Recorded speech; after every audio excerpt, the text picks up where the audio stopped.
and welcome to Cien News. I'm your anchor, Luke Lim.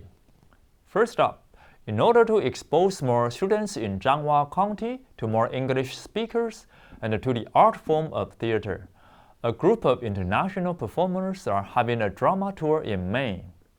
The cast consists of 5 members from 3 different countries. Sarah and Dennis are from the United States, Kathy comes from Canada, and Josh and Quentis are from South Africa.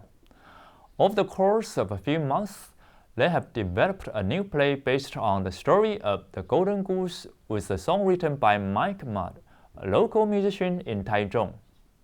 The name of the group is called International Story Weavers. By organizing an English tour like this, they not only hope to motivate students to study English harder, but they also would like to share with kids their love for theater. The play aims to integrate English learning with the fun of theater.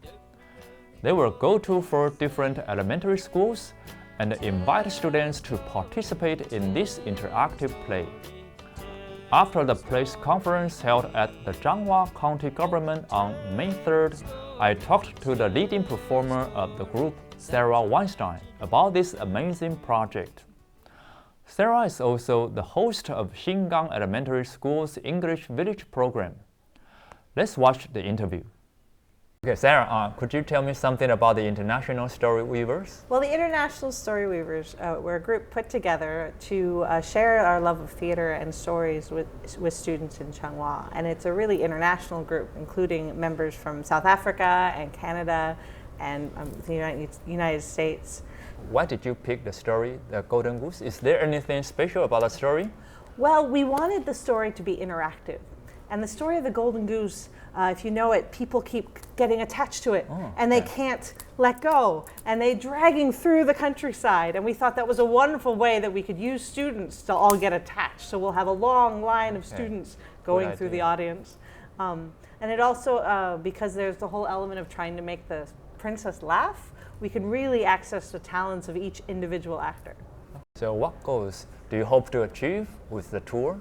Well, I think there are separate goals. One, as an educator, I want to introduce the students to theater and the joy and imagination of theater. It teaches tolerance and compassion. And as an English educator, I want to introduce the students to international foreigners, expose them to more foreigners.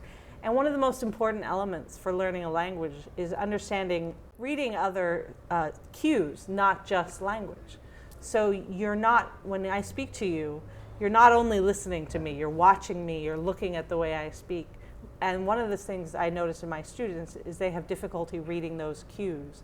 And theater will have them understand an entire story where they might not understand the language, but they'll understand those cues. I think it's a great idea to help students learn English through theater. But for those English teachers who don't have any theater background, how can they get started? Well, I've seen amazing Readers Theater productions in Changhua, and that's a wonderful way to do it. And the step between Readers Theater and full theater is just about moving. And the biggest piece of advice I always say is don't stress yourself. It's supposed to be fun. It is supposed to be a natural way to use the language. So if you're stressed, it's not helping. So just add little elements as you can. There are lots of resources out there, from Readers Theater to songs is a great way, and just have the students play with the language and enjoy it. Is there anything you want to add? Well, I'm really excited about this project. First, the fact of sharing my love of theater with the students, and the fact that I've been able to work with such incredible artists from different countries and pull them together, including a composer who wrote our song, local Mike Mudd. He's amazing. He wrote that song for us. And I'm really excited about our chance to start this project, and hopefully we'll continue next year with maybe a new story. That's good. I'm looking forward to it. Thank you. Thanks for your time. I wish you a big success with the tour.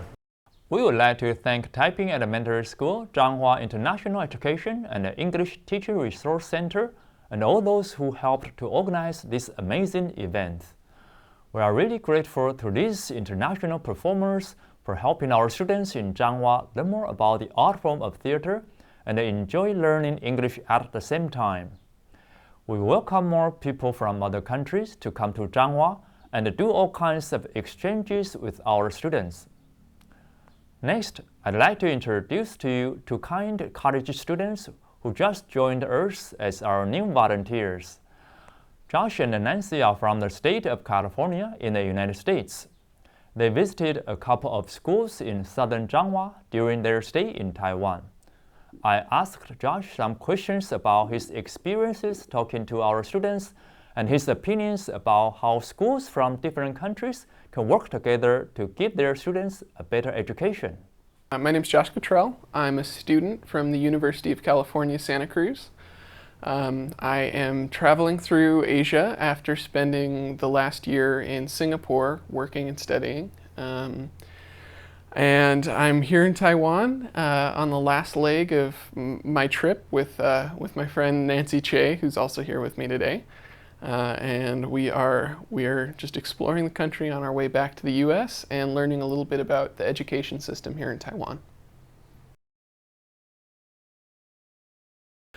So with Luke, we've been traveling to a couple of elementary schools here in Taiwan. We've gotten a chance to meet the students, get a little bit closer with them, discuss what it's like back in California and back in America, and learn a little bit about what they do, what it's like here, and what the education system's like for them. We've had a really good time at the schools here. The students are wonderful. They're respectful and kind, really curious and happy to learn about other cultures and other languages. Well, we've definitely been really inspired while we've been here to help maybe establish some connections between schools in the US and schools here in Taiwan.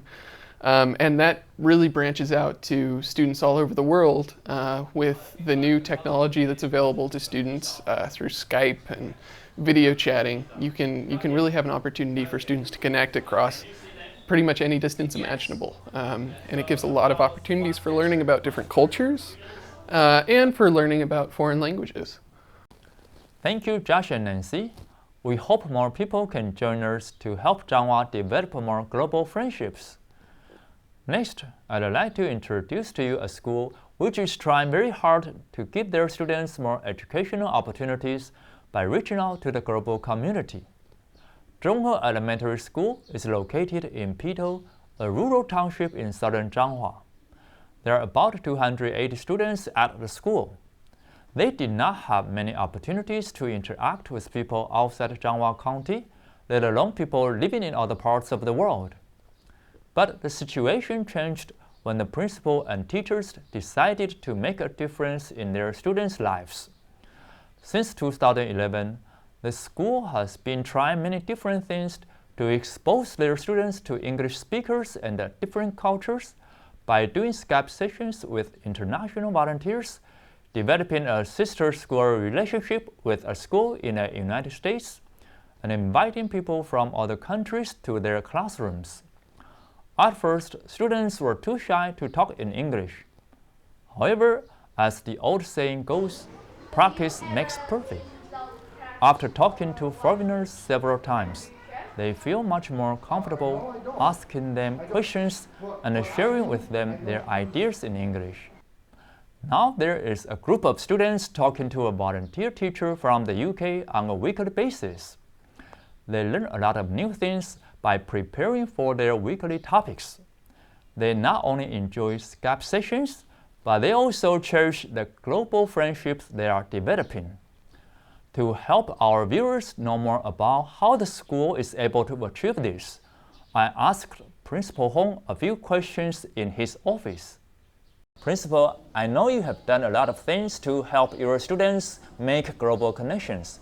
For example, in order to help your students enjoy Skype sessions, your school spends extra money on faster internet service to improve the quality of the Skype sessions. Could you share with us your ideas on this project? Speaking of Skype session, I wanted to say thank you to our volunteer, Teresa. She is a teacher from England. She talked to our students every Friday. I'm also grateful to our teachers, Tony and Alice, who make this possible. Our students have learned a lot by preparing for their weekly topic.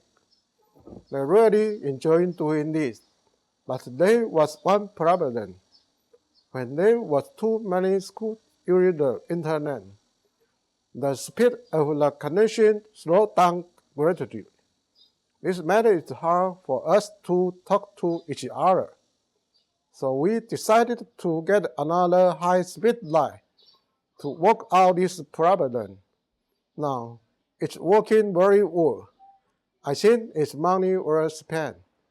I am happy that our student and Teresa have become good friends. I hope other schools can follow your example to help their students get more educational opportunities. Besides Skype sessions, what else do you do to help your students reach out to the global community?